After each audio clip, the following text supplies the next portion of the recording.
Affirmation হচ্ছে self প্রফেসির মতো।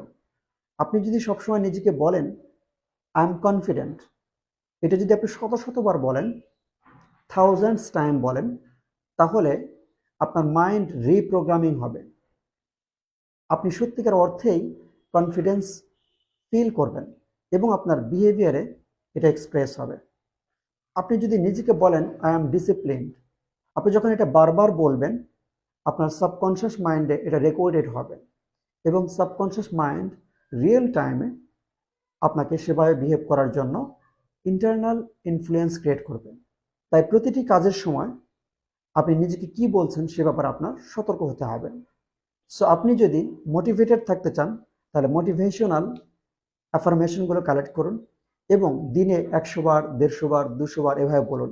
I am confident, I am motivated, I am talented, I am masterpiece, I am winner, I am champion. এই ধরনের ডায়লগগুলো প্রতিনিয়ত বলতে থাকুন, প্রতিনিয়ত বলতে থাকুন। এবং আরও ভালো হয় আপনি যদি দৈনিক এটাকে 100 থেকে 200 বার লিখতে পারেন। কোনো সুনির্দিষ্ট বিষয়ে যখন আপনার ইমপ্রুভমেন্ট দরকার, সেটাকে আপনি দৈনিক 100 বার করে লিখুন। এভাবে অন্তত 21 দিন পর্যন্ত প্র্যাকটিস করুন। এটার ফলাফল অলমোস্ট গ্যারান্টেড।